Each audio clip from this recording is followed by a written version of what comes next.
So it's me again. You heard me for 2 hours this morning. What you didn't know is our hidden plan was to make you ontologists and experts on knowledge graph during today. And so you've seen practical examples. We tried to give you the vernacular about the ontology. I think you've seen also the usefulness of competency questions and so on, because it is one of the most practical methodology to start building knowledge graphs and ontologies that address the questions of Suzanne, which was very good. Can I add more? You can always add more, and that's the issue. Where do you start and where do you stop? So we have a daunting task in GRAPHIA, which is building the GRAPHIA ontology. That covers SSH. Damn, that's a lot of things to cover, right? So we need to start somewhere.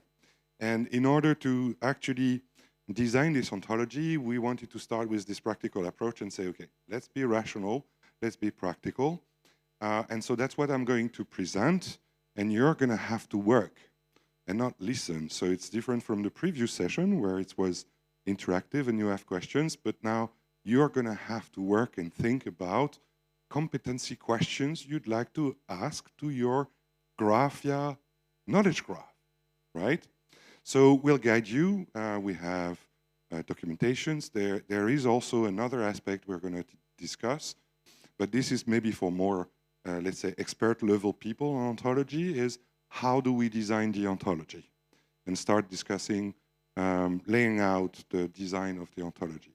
So the aim of GRAPHIA is to create a comprehensive social science and humanities knowledge graph that consolidate fragmented data into a single access point. So that's a very ambitious objective because GRAPHIA is a federation of multiple sources. So we have the use cases, we have the pilots. Each of them are working toward making their data into a graph or improving the graph that already exists. And the idea is that these graphs will be integrated into the GRAPHIA and SSH knowledge graph. And so in order to do that, as Julien was nicely explaining, you need a data model, an ontology. You need to structure the information because all these different graphs have been built by brilliant people in their own corner and they didn't talk with each other. Therefore, they are not using the same wording for the same concepts, right? And we had the discussions about what if I call that athletes instead of player? And so we are now looking into these kind of situations. What if someone names this another way, right? And so basically the idea is that we want to build the ontology to aggregate all this information, and that's the aim of task 2.1. Now, the question is, how do we build this GRAPHIA knowledge graph? And I've been thinking about it for a while. We had discussions, interesting discussions with Luca and so on. So for me, there are two different approaches. One is you do it the hard way. You go and harvest all the different knowledge graphs you have. You actually transform them so that they are aligned to the same ontology, right? And that's what I call the monolithic knowledge graph. And you put everything into a graph. And that's the open air approach, right? So they have a gigantic graph that just harvests and harvests tons of data sources, but that comes with some problems that I will explain later. The second option is we do have data sources that are run and managed by experts, and we want them to be independent. Not all of them will evolve and mature at the same time. They might change their ontology and so on. They might want to keep control on their data sources. So the GRAPHIA ontology and the knowledge graph should sort of be an aggregation of them. And as you've seen through the knowledge graph presentation, basically what you do is you traverse the graph. It's like a tree. So you take a branch and then you go to another and then another and then another until you reach the leaf you're looking for, right? And that's the second option, which is the interconnected graph. So that comes with pros and cons. If you do the monolithic knowledge graph, well, you get control and curation of the data, right? You harvest the data, you can transform it, denormalize it, disambiguate it. You can do a lot of things that you cannot do when it's in the database you don't control. And then you will have one core ontology for everyone. Like I was saying, an ontology for the rest of the world. Great. Although that comes with negative aspects. You need to get the communities to adopt that humongous ontology that covers the whole social science and humanities. And that is going to be really a lot of work, a lot of discussions, and so on. You will have a very complex and large ontology. So there are ways of designing this kind of things. You can modularize the ontology, use a top-level ontology to actually integrate them. But again, that means that you need to have ontology experts to work on the logic behind it. And what Julien hinted when he showed his tennis ontology with the relations, are they bidirectional? And then I have one tournament per year, how do I model that, and so on. That means you need to put your fingers into logic. Logic is based on mathematical framework, which is set theory. Therefore, you need to get into really complex details. And that is going to be taking a lot of resources that we didn't plan for in GRAPHIA, to be honest with you. It's going to be resource intensive. And there was the discussion about the data integration pipeline. And how do we do that? I mean, it's a huge amount of resource. You have to re-index, and it's becoming a technical nightmare because you need to make some tough choices because, well, it's going to be costly if you just harvest and then transform and other things. And then, if you put everything into a graph, and I work closely with my colleagues at OpenAir, one of the situations is the operating cost of the knowledge graph. You need to have a proper infrastructure to run that. That's really expensive. You need guys to actually make sure that the graph is up and running 24/7, that you get enough compute power to answer all the queries, because that's also resource intensive. Sparkle query seems to be easy, but then on the back side, on the infrastructure side, it takes a toll, right? Because there are calculations that are being made, and if your graph is becoming big, traversing that graph is just going to be really, really resource expensive. The other approach is the interconnected knowledge graph. And the advantage is, you say, I have independent knowledge base with their own ontology, and what I want to do is come up with a lightweight ontology that comes on top that makes the links between these ontologies. The advantage of that is that once it's lightweight ontology, so you can start designing one very quickly, and you can start testing it on 2, 3, 4 graphs, and then you can even have a plan as a rollout, which means we start with 3 or 4, and that is our approach. And then we know that there is the IRIS, that knowledge base that wants to be integrated, so we can have a sort of a process to integrate more of these resources as the project progresses, right? It gives independence to the different communities. So you're free to update your graph, not update your graph. You don't have to rush to update your own ontology. Or if you have the resources to develop further your ontology, you can do, because the changes you need to make in the lightweight ontology are minor. So you can actually just quickly update the global ontology to connect to the things, which gives some leeway and freedom to the communities.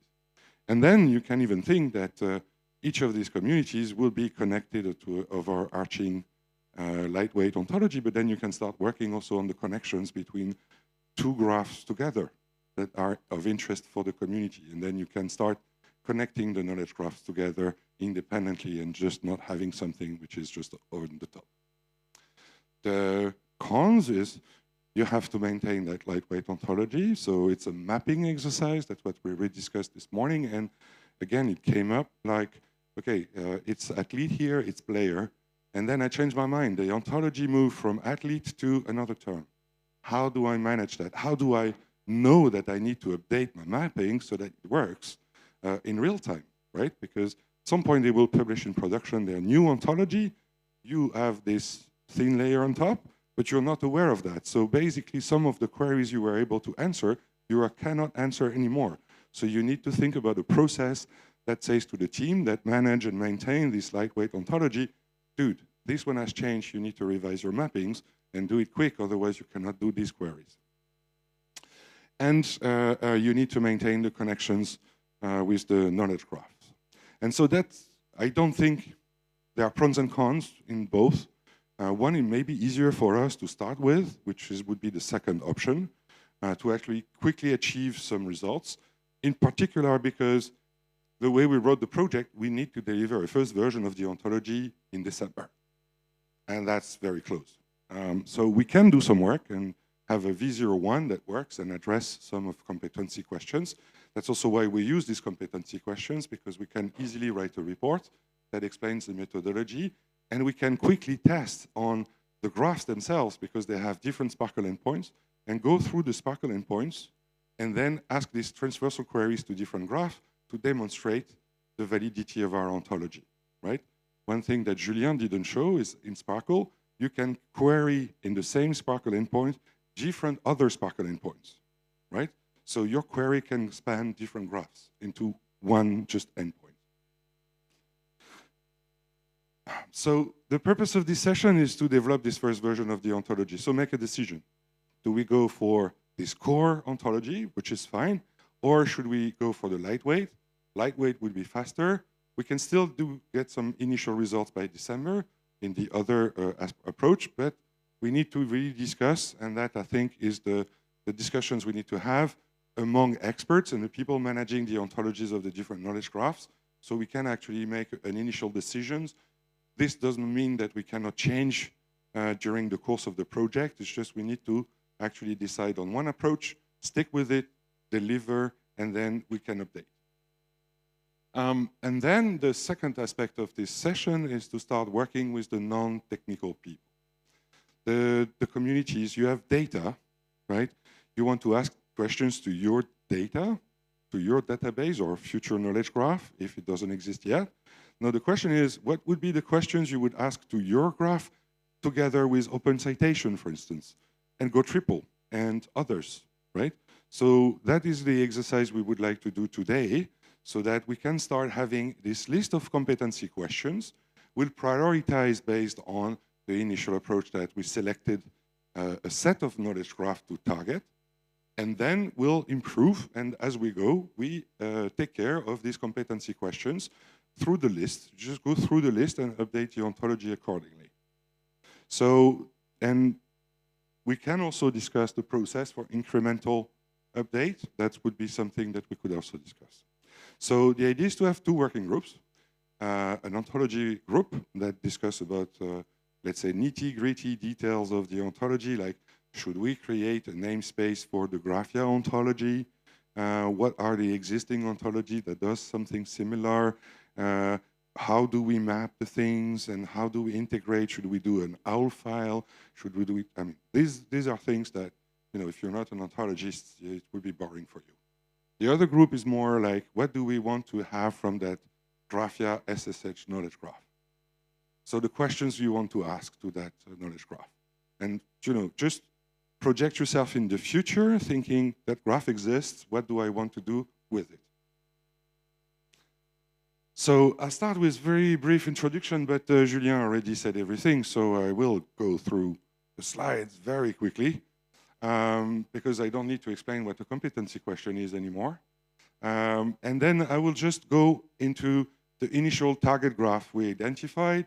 They are written down in the ground. So we said, okay, this is written down in the contract. These are the ones we start with. And then we can discuss about the process and which other graph we want to integrate in the working sessions. And then we can have the working session. So we have an Excel spreadsheet. So the remote participants can contribute to that. Maybe that could be an open discussions. You can start putting in for 10, 15, 30 minutes work on the competency questions. Then we have a break. We come back together and then we discuss your questions. Okay, I have this concern. I'm not sure if this is a valid competency questions, and we can look together so that we enrich ourselves and the knowledge of everyone at the same time. We use the linked open data approach. I mean, competency questions, scoping, and things. These are the first stages of the ontology.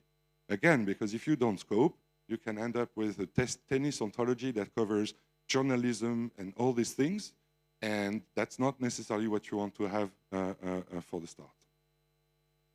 And there is a lot of activities for the design of the ontology. So if you go and dive The first part, this is where we are now. It's formalizing the context.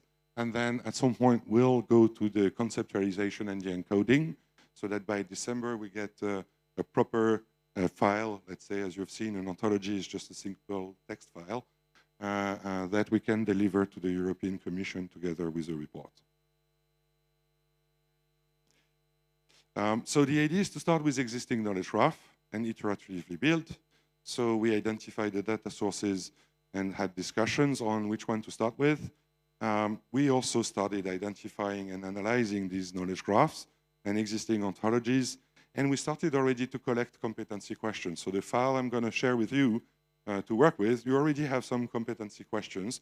So you can actually look at them. They have been reviewed, so they are valid questions. Again, the competency question is natural language. So you can use natural language to ask your question. And then we'll take these questions and then start identifying the concepts, try to convert them into Sparkle so that we can actually make the query upfront and then test if our ontology works. So these are the 4 main ontologies or knowledge graph we want to work with a modulo. GoTRIPLE is not yet a knowledge graph, right? But still, they are working on an ontology, so it's nice also to integrate that piece of work in the thinking so that we quickly integrate GoTRIPLE in there and make sure that we are compatible from start so that when it's becoming a knowledge graph, we can start making the Sparkle queries. And so the other resources that were identified are GESIS, Leibniz Institute of Social Science. They have a knowledge graph on social science survey with different types of data. OpenCitation, which contains citation information. Initially, we had Matilda as well, so we can still add Matilda in the loop. But when we started the work, Matilda was not online yet and not ready. So that's why we postponed this. And then we have OKRG. And interestingly enough, the 4 of them have a common point, which are publications, right? A lot of things are turning around publication, citation, analysis of the publication, and so on. So they have a core of common concepts already. Some of them are already perfectly aligned, some of them not. So we can easily start with something. So GESIS, you have, as I mentioned, if you look at the GESIS knowledge graph, you have publication, research data, which is about the methodology of the publication, sampling procedures, numbers of variables measured, and then you also have the survey variables that are linked so that you can access directly to social science survey data, and the instruments and tools, right? And it's based on a simple model. I mean, that's the high-level model where you have variables, you have scholarly article, instruments and data sets, and you have a few relations, and you even have a relation that is schema citation that could make the link with OpenCitation. This is the ontology for GESIS, right? Showed in Protégé. So you have the link here. You can access the drive, and you can have the turtle file. And if you want to play with Protégé, you can just download. Protégé is an open source tool. You go to the Protégé website, you download the installer, and basically you can start running and uploading, importing the file, and then you will be able to visualize the architecture, the hierarchy and the relations. OKRG is another view on scientific publication. It's analysis of the scientific publications. So, of course, we have scientific research paper, therefore publication, and list of them. So we need to see now in these 2, GESIS and OKRG, how publication and the metadata about the publication is actually represented. Do you have authors, and are they modeled the same way, or they are slightly different? So we can start doing the mappings between them.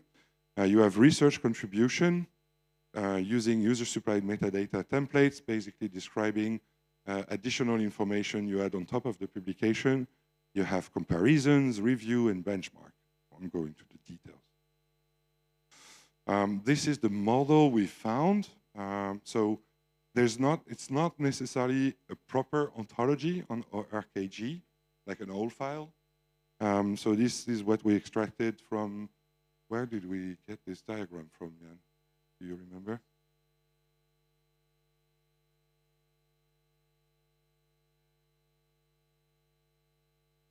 Okay, so it's from the paper describing OKRG development. Okay, thank you.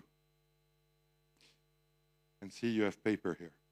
So in the other, it's going to be called publication.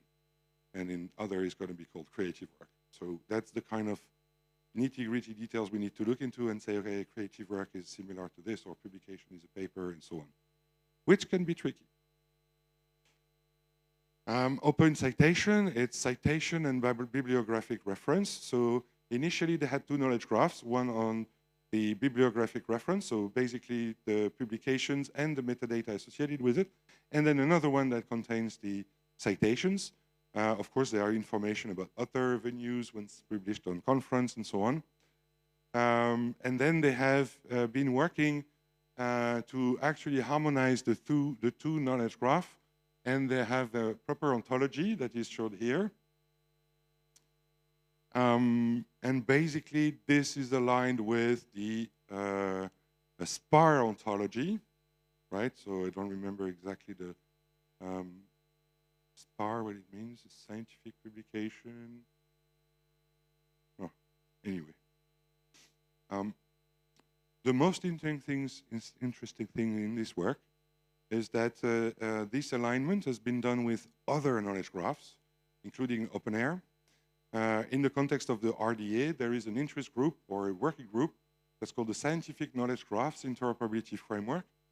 And they have been working extensively on, okay, we get several databases that contain similar information. How do we connect them together? And that work led to the SKG-IF Ontology, where basically they started having this lightweight ontology I was talking about. Basically, this kind of work has been done already. So certainly it's going to be one of the ontology we want to work with initially to look at how they did, and if we can reuse that ontology as is for the whole social science and humanities. And that you can find that online, and they have you have it also in the GRAPHIA folder.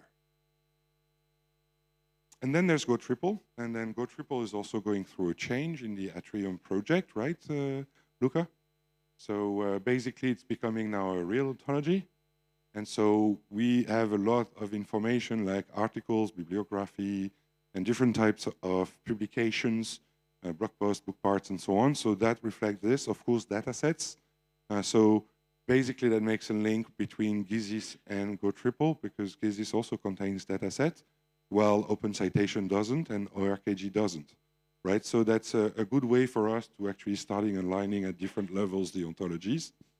However, as it's not yet a knowledge graph, we won't be able to test and benchmark the queries across these different knowledge graphs, but as soon as we have it, then we can actually do the testing, and that does not preclude us to actually integrate that into the process of the mapping process. Okay, and then there is a triple RDF file that you can find also on the shared drive if you want to use Protégé. So basically, this is what we need to do, is we get list of concepts in the 4 of them, and we need to start making links between them. Okay, publications. What kind of publications do we have in GESIS? Is this just scientific papers?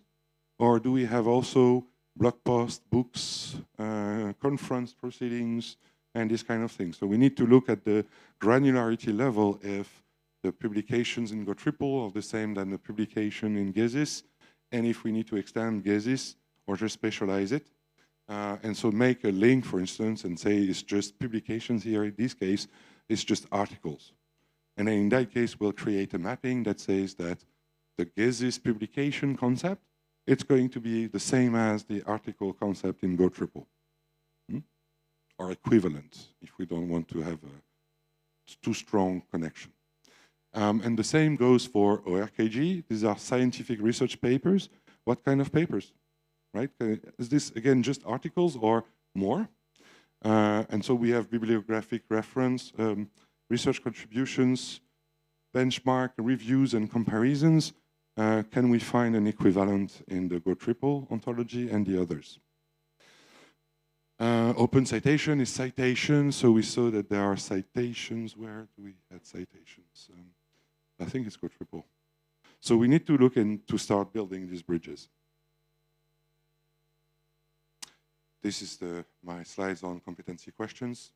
So while part of the group is going to work on this mapping and starting identifying the best approach and trying to propose an initial framework and an initial ontology, then I would propose that those of you who are not interested in deep diving in the ontology world, that we start thinking about the competency questions and the questions we want to ask to these 4 graphs, right? Because they are connected, and there are some questions already there, so that we don't go too far, and these are things we can immediately test for the release of the first version. And in the meantime, if you're associated with your own, if you have your own knowledge graph and you're interested, then try to see if you have connections between 1 or 2 of these graphs that I just mentioned and your own graph, and see what are the queries you'd like to make across these graphs. There's some pitfalls. So in terms of natural language, we propose that you don't do any kind of questions. You have to restrict yourself to things that are not vague, right? So you need to be quite clear on the question. So the how-to questions, that's not going to work. How do I apply? This is the example. How do I apply for promotion to full professor? That's not gonna, it's not a query you do to LLMs. It's a Sparkle queries. So basically it's not going to be easy to do. So we have to reformulate. Things with vague concept, how popular is a software. There's no way for a graph to quantify popularity unless there is a popularity index. So in that case, we can do that. But yeah, the question is, what is popularity and how is it quantified? And lack of precisions, to what extent does this corresponds to that, and so on. There are people working on competency questions. We recently uncovered there is a repository of ontology competency questions. So if you want sources of inspiration, you can go there. It's quite limited, but already it's a good start. And they even have a tool to actually do this. Yes. Thank you, Yann. Just so, does it mean, based on the pitfalls you mentioned, that the question we should ask should only the answer to this question should always be very precise with an object to name or a list of objects? Because or a count, but yes, but that means there is no sentence, no. It's just you need to answer by the object and or list of these, but that's all. This is how we can shape the question. Then, yeah. So the question remains natural language, so you can have a proper question, but then you need to think about the answer you want to get. So you would get, for instance, a list of authors, a list of DOIs, this kind of thing. So that helps framing the question as well. And then we need to have this information because when we run the Sparkle query, we really need to know what we are expecting to get, right? So that we can immediately check and say, okay, it's not the right information. So basically, if we get the authors instead of the DOI, we get something wrong, right? And also it forces you to start thinking about the knowledge graph itself and the content of the knowledge graph. So that's actually useful for this kind of exercise. And you will see we have a table where basically there are different columns. So one thing we ask is when you create a competency question, just put your name. If it's not perfect, that's fine. But then when we start looking at your question, we know who to ask. And then maybe you can explain us what you wanted to say or what kind of query you want to make, and we can reformulate the question so that it becomes usable for us. Also, when you have a column that actually lists the types of knowledge graph you are targeting with that question. So if you have a transversal question between GESIS and OpenCitation, for instance, then it's good to put that there so we know which graph are targeted. And if you have your own, so we have an initial list of graphs, but in the comment section, you can add another graph you would like to use. Any questions It's clear for everyone? You're ready to work? I feel everybody low in energy. We're reaching toward the end of the day. So, okay, so for the group, we have this, for the group one, so just a reminder of what we expect. We don't want queries just for one graph. This is not what we want, because the GRAPHIA knowledge graph covers multiple graphs. So we want queries that connect 1, 2, 3, 4, as many as you want, graphs. So we have this spreadsheet. You have the link here. So anyone in the room or online can just go to this spreadsheet. There are already, so it's a copy of our working document. So you can screw that document over if you need. I don't care. The data is safe for us. But then you have all these queries that are useful for examples. So don't restrict yourself. Be creative, right? And then we'll reevaluate these questions and the possibility to answer these questions. And again, if you put your name, then we can go back to you and say, we don't really understand what you mean there. Can you be more specific? And then we can work out the details and then refine the questions and update it into our list. And then we'll start working on prioritizing the different questions, competency questions, maybe focus on the 10 first that are easily doable so that we can start with an iterative process. We start with the 10 first and then the 10 following. And each time we upgrade the ontologies to actually cover these cases. And each time we have a version, we'll validate the 10 questions with the Sparkle query. So we make sure we get the right results and we can demonstrate that it works. For the other group, the hardcore ontologists, technical people that really want to discuss how to build an ontology, well, there's a second group. So you have different ways. So that group is going to be led by Asia. Asia, she's a senior ontologist in the biomedical domain. So she's an ontology ninja. She's going to do things you don't even know you can do. But yeah, so she knows all the things so she can drive the discussions. So maybe if you can find a spot or either just go to Asia if you want to work on the ontology so that actually you can start this discussion. And I will be here for the competency questions. So maybe we can have, what time is it now? It's 4:40. So we can say we can have a first round of 20 minutes. You work on your side, start thinking about competency questions. I think you have the list of the resources. So basically you can start working, but if you have any questions, I can go and talk to you, or I can do it as a group. Should we start?